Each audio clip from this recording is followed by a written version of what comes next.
Hello बच्चों, आपका बहुत बहुत स्वागत है हमारे इस वीडियो में।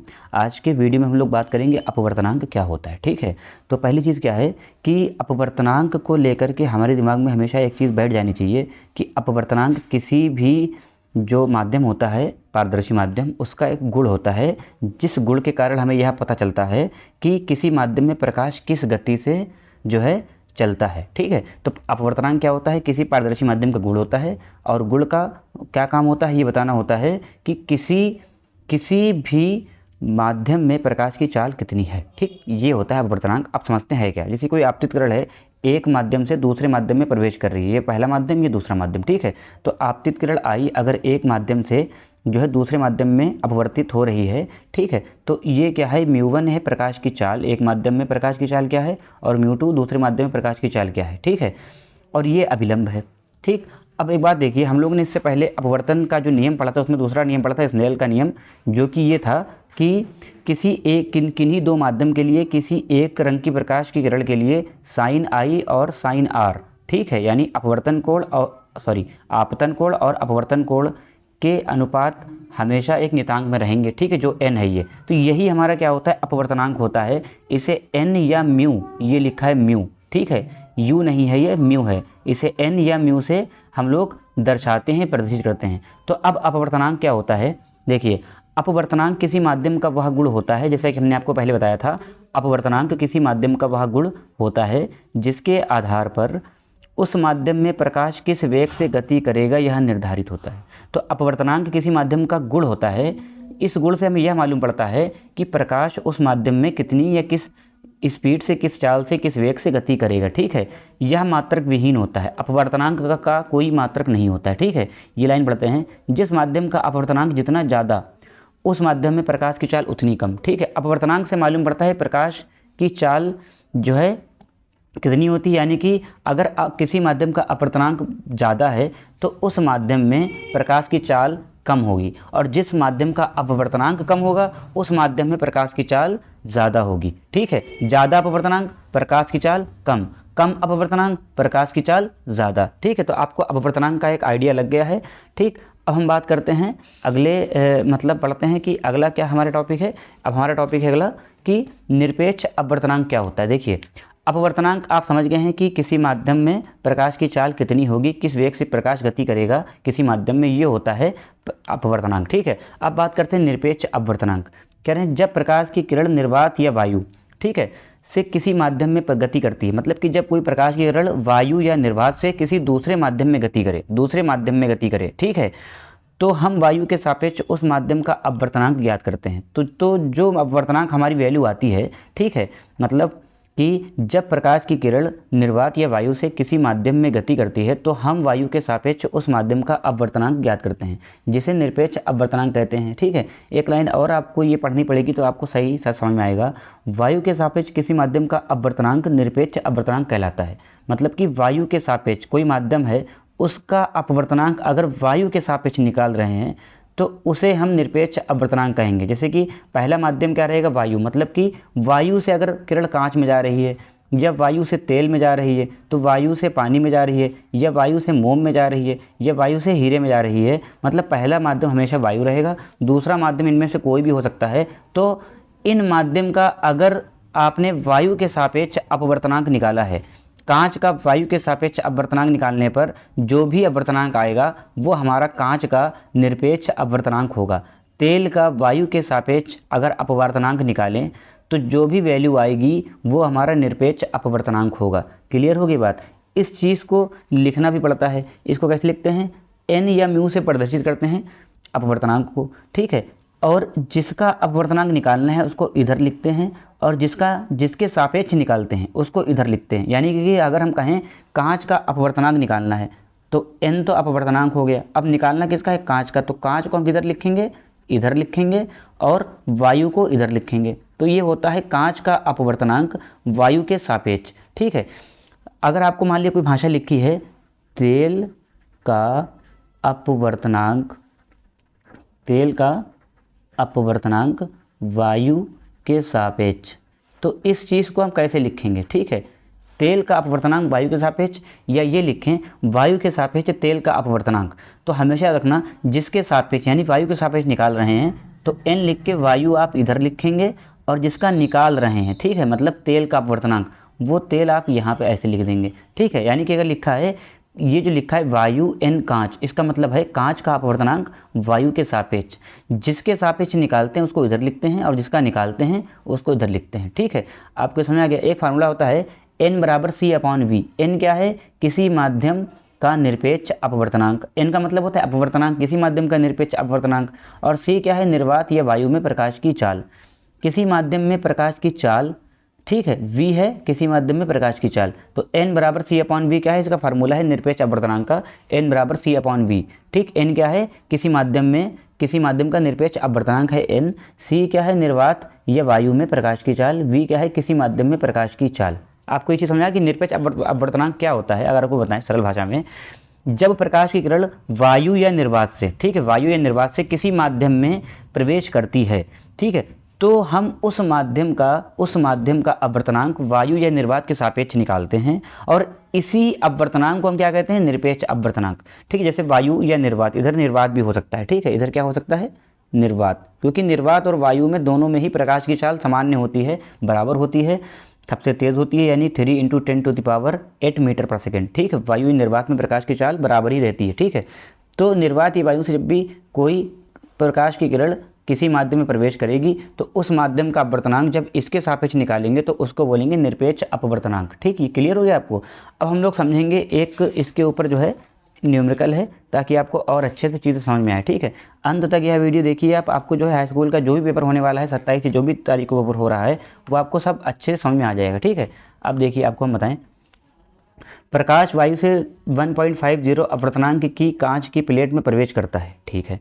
कांच में प्रकाश की चाल कितनी है? निर्वात में प्रकाश की चाल 3 × 10⁸ मीटर पर सेकेंड है, ठीक है। ये आपको हम बता भी चुके हैं इससे पहले। अब इस क्वेश्चन को हल कैसे करेंगे हम लोग? देखिए ये सब पूछा जाता है बेटा, बोर्ड में ये बहुत ही पूछा जाता है, ठीक है। अब देखिए प्रकाश वायु से इतना अपवर्तनांक की कांच की प्लेट में प्रवेश करता है, यानी कि कांच का अपवर्तनांक दिया हुआ है। कांच का अपवर्तनांक क्या है? 1.5। 0 लिखो ना लिखो, दशमलव के बाद 0 कोई ज़रूरत नहीं होती है। अब ये किसमें अपवर्तनांक किसमें होगा? सेंटीमीटर, मीटर या किलो, किसमें? ये किसी में नहीं होगा, ये मात्रक विहीन राशि है, इसका कोई मात्रक नहीं होता है। आपने पहले देख चुका है, ठीक है, देख चुके हैं आप लोग। कह रहे हैं कांच में प्रकाश की चाल कितनी है? अब प्रकाश की चाल, ठीक है, कांच, ये लिखो यहाँ, कांच में प्रकाश की चाल पूछ रहे हैं, निकालना है ये, ठीक है। और क्या है? निर्वात में प्रकाश की चाल, यानी कि निर्वात में प्रकाश की चाल, ये कितनी दी हुई है? 3 × ये देखिए 3 × 10⁸ मीटर पर सेकेंड। अब कह रहे हैं कांच में प्रकाश की चाल निकालिए। हमारे पास फार्मूला क्या है अपवर्तनांक का? n बराबर C/V। ये हमारे पास एक फार्मूला है। यहाँ पे n का मतलब क्या है? अपवर्तनांक, यानी कि 1.5, सीधे वैल्यू रखिए, इक्वल टू C क्या होता है? निर्वात प्रकाश की चाल होती है C, ठीक है, किसी माध्यम में प्रकाश की चाल। तो यहाँ पे निर्वात में प्रकाश की चाल क्या है? 3 × 10⁸, यहाँ पे लिखिए वैल्यू 3 × 10⁸, ठीक। और V क्या है? कांच में जिसकी चाल जिस माध्यम में प्रकाश की चाल निकालना है वो V होता है, ठीक है। ये क्या है? V है, ठीक है। जिस माध्यम में प्रकाश की चाल निकाली जाती है वो V होता है, तो नीचे V लिख दिया। अब इसके नीचे 1 है ही है, तो इससे मल्टीप्लाई करेंगे आगे। मान लिया इस क्वेश्चन को इधर करते हैं, तो इसको इधर ले जाएंगे जब, तो ये इधर हो जाएगा, और इधर 3 × 10⁸ है ही है, और ये इसको इधर ले आओ। बेटा ये सब जो है आपको करना आता है, क्योंकि आप क्लास 10th में छोटे मोटे कैलकुलेशन आप कर लेंगे, ठीक है।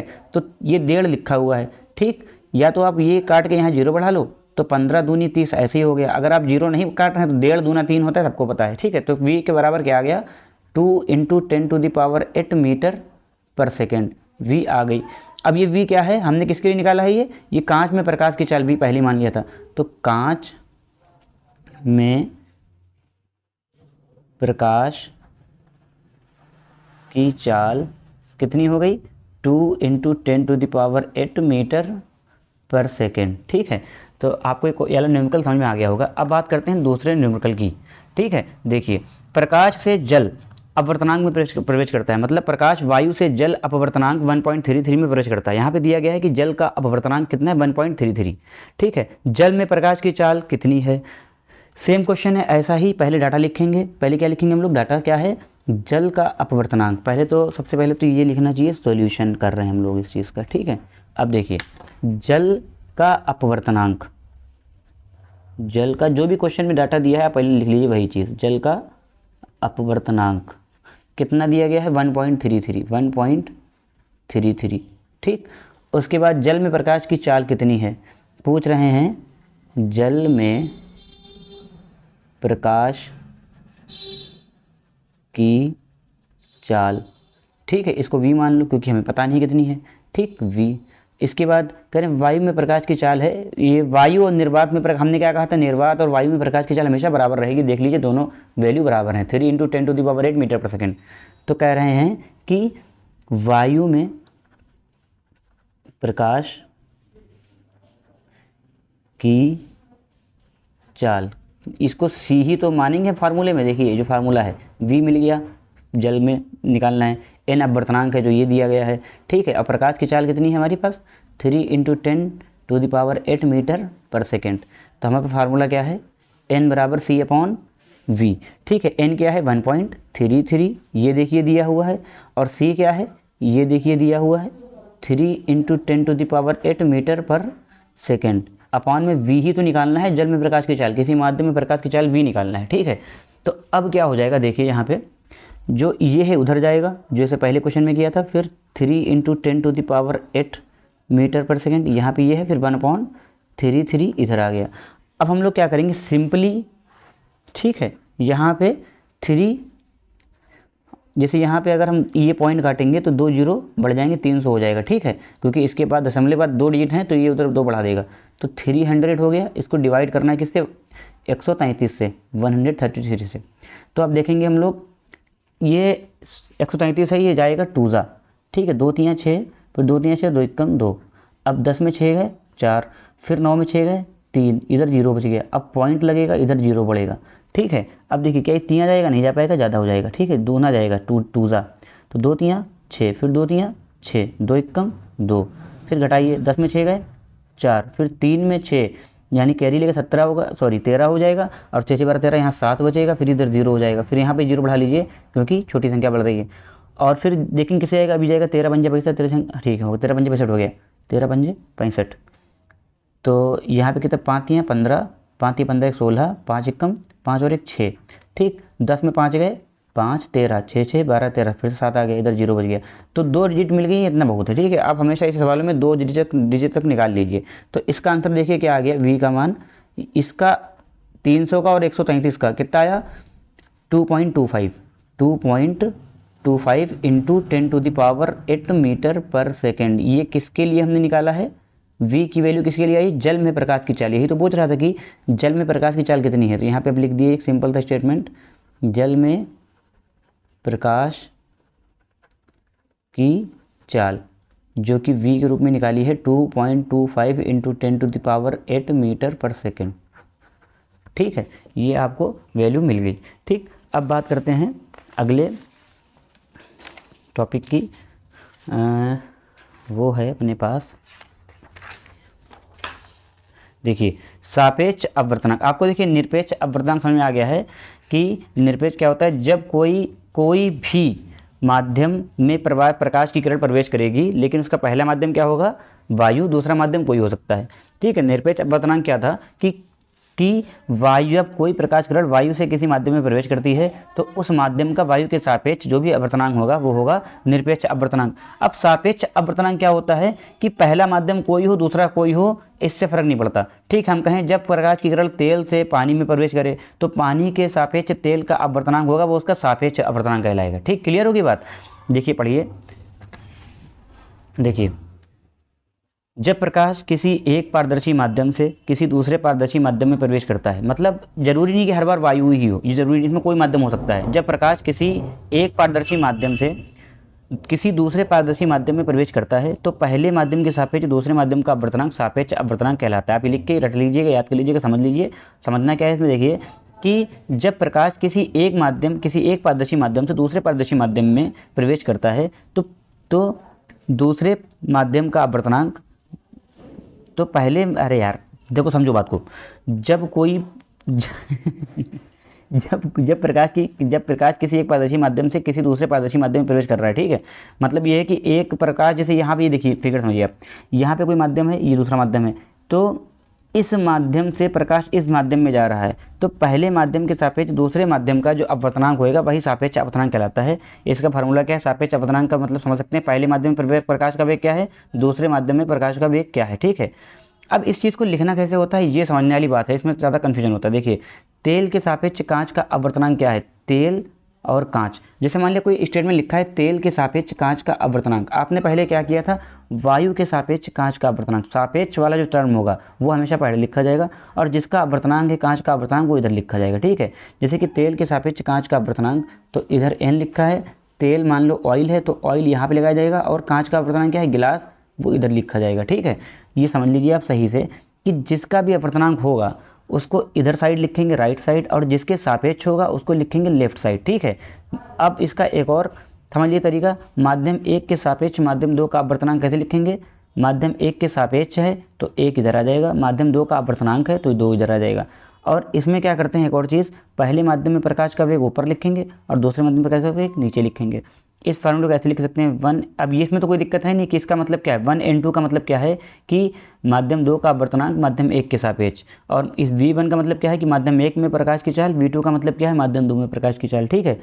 अगर प्रकाश की चाल दी हुई है तो ये वाला फार्मूला लगेगा, अगर दो अपवर्तनांक दिए गए हैं, ठीक है, और फिर पूछ रहा है कि माध्यम दो का अपवर्तनांक क्या होगा माध्यम एक के सापेक्ष, तो आप लिखेंगे माध्यम दो का अपवर्तनांक ऊपर कर देंगे, माध्यम एक का अपवर्तनांक नीचे कर देंगे, ठीक है। जब आप अपवर्तनांक देंगे तो ऊपर n2/n1 रहेगा, जब चाल रहेगी प्रकाश की तो आप ऊपर v1/v2 रहेगा, ठीक है। अभी न्यूमेरिकल करेंगे तब चीज़ें सही समझ में आ जाएंगी, ठीक।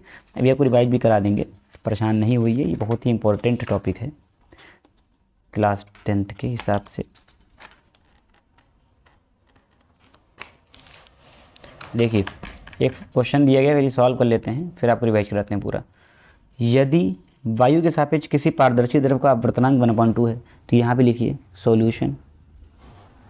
कह रहे हैं वायु के सापेक्ष किसी पारदर्शी द्रव का अपवर्तनांक, कह रहे हैं अपवर्तनांक को ऐसे लिखा था n, अब वायु के सापेक्ष है तो यहाँ लिखिए वायु, ठीक है। और किसका है, पारदर्शी द्रव का, तो यहाँ लिखिए पारदर्शी द्रव का, पारदर्शी द्रव, ठीक है। और अपवर्तनांक मतलब ये हो गया। तो इसका इस स्टेटमेंट को हमने कैसे लिखा, वायु के सापेक्ष किसी पारदर्शी द्रव का अपवर्तनांक को हमने कैसे लिखा कि वायु के सापेक्ष पारदर्शी द्रव का अपवर्तनांक, जिसके सापेक्ष निकालना है उसको इधर लिखना है और जिसका अपवर्तनांक निकालना है उसको इधर लिखना है, इज इक्वल टू कितना दिया हुआ है 1.2, ठीक है। तथा कांच का अपवर्तनांक, अब कह रहे हैं कांच का अपवर्तनांक, अब जिसका अपवर्तनांक है उसका यहाँ लिखेंगे कांच का है, ठीक है। और जब इधर कुछ नहीं दिया तो इधर हमेशा वायु रहेगी, वायु या निर्वात ही रहेगा, ये भी हमेशा याद रखना। जैसे मान लिया अगर आपसे कहा गया कि कांच का अपवर्तनांक दिया गया है, कितना दिया गया, कांच का अपवर्तनांक कितना दिया गया 1.8 दिया गया है, ठीक है। और इसमें नहीं बताया कि किसके सापेक्ष, तो हमेशा अपने आप मान लेंगे वायु के सापेक्ष, ठीक है। द्रव के सापेक्ष कांच का अपवर्तनांक की गणना कीजिए। अब तुमसे पूछ के आ रहे हैं हम लोग से द्रव के सापेक्ष, किसके सापेक्ष, द्रव के सापेक्ष, तो द्रव किधर रहेगा, इधर रहेगा, ठीक है। और किसका निकालना है, कांच का, तो कांच किधर रहेगा, इधर रहेगा, ठीक है। इस चीज़ को निकालना है। अब हमने कहा था पिछला फार्मूला क्या था अपना कि अगर, फार्मूला क्या है कि अगर माध्यम का अगर अपवर्तनांक निकालना है, किसी माध्यम दो का अपवर्तनांक निकालना है एक के सापेक्ष, और आपको चाल नहीं अपवर्तनांक ही दिया गया है, तो आप क्या करेंगे, n2 को ऊपर रखेंगे और n1 को नीचे रखेंगे। ये चीज़ क्लियर होगी आपको, मतलब कि इसमें जो है दूसरे माध्यम का अपवर्तनांक ऊपर रखेंगे, पहले माध्यम का अपवर्तनांक नीचे रखेंगे, ठीक है। अब देखिए कांच का अपवर्तनांक क्या है 1.8, ये दिया गया है, यहाँ पे लिखिए कांच का अपवर्तनांक 1.8। नीचे द्रव है, पारदर्शी द्रव का अपवर्तनांक क्या दिया गया है 1.2, ठीक। अब इसे जो है सॉल्व कर लेंगे, ये कट गया, ठीक है। 3 चक्कू 12, 3 छक 18, फिर 2 दूना 4, 2 तीन 6, 2 एक कम 2, 1.5, मतलब 3 का आधा 2 होता है ना, मतलब 1.5 होता है ना। तो n क्या हो गया, कांच का अपवर्तनांक किसके, द्रव के सापेक्ष, ठीक है, ऐसे लिखा जाएगा। 1.5 है। इसका मात्रक क्या है, कुछ नहीं, क्योंकि विमा विहीन होता है, मात्रक विहीन होता है, ठीक है। यही आपका आंसर आ जाएगा। तो आपको ये चीज़ समझ में आई होगी, ठीक है। तो अब हम लोग बात करते हैं कि हम लोग ने आज इस वीडियो में क्या क्या सीख लिया है। तो इसी पन्ने पर आपको हम समझाते हैं। सबसे पहली चीज़ हम लोग ने क्या सीखी है, अपवर्तनांक। सबसे पहली चीज़ क्या सीखी है, अपवर्तनांक सीखा है। अपवर्तनांक क्या होता है बेटा, देखिए अपवर्तनांक में बताता है किसी माध्यम में प्रकाश की चाल कितनी है, ठीक है। प्रकाश की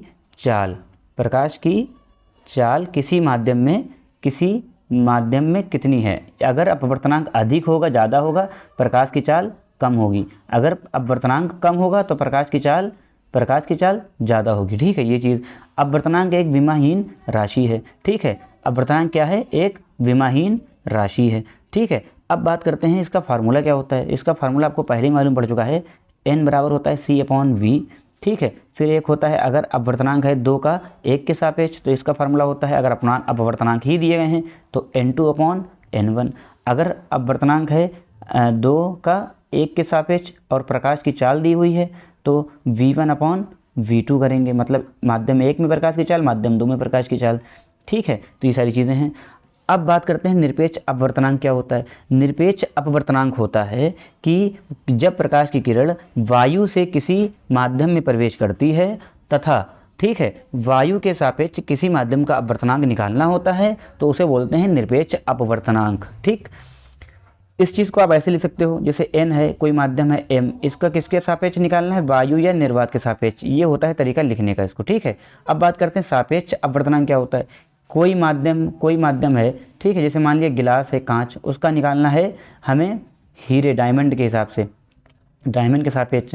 तो ये दोनों आपस में जो भी अपवर्तनांक आएगा, ठीक है, यहाँ पे जो गिलास का जो अपवर्तनांक होगा वो सापेक्ष अपवर्तनांक होगा, ठीक है। किसका, हीरे के सापेक्ष अपवर्तनांक निकाल रहे हैं हम गिलास का, तो इसको बोलते हैं सापेक्ष, ठीक। तो बात समझिए, सापेक्ष अपवर्तनांक क्या होता है कि किसी भी माध्यम के सापेक्ष किसी दूसरे माध्यम का अपवर्तनांक क्या होता है, सापेक्ष अपवर्तनांक, ठीक। आपको क्लियर हो गया होगा पूरा। अगर फिर भी आपके दिमाग में कोई डाउट आ रहा है, कोई दिक्कत आ रही है, तो आप क्या करिए कि इसको जो है दोबारा देखिए, और आपको दिक्कत आ रही कमेंट करिए, अपनी दिक्कत को पर्सनली लिखिए, हम उसके ऊपर वीडियो बना के दोबारा एक जो है डाल देंगे। और आप देखिए, हमने आपको बिल्कुल नोट्स भी बना के लिख के दिए हैं कैसे आपको लिखना है। आप अगर ऐसे सब लिख लेंगे तो आप दोबारा पढ़ेंगे, डायग्राम समझेंगे, तो आपको हर चीज़ समझ में आएगी, ठीक है। बस एक बात ध्यान रखना, किसी बुक में μ1 μ2 करके देते हैं, क्योंकि μ से भी दिखाते हैं अपवर्तनांक को और n से भी दिखाते हैं अपवर्तनांक को, ठीक है। तो कन्फ्यूज़ नहीं होना, ठीक। Thank you.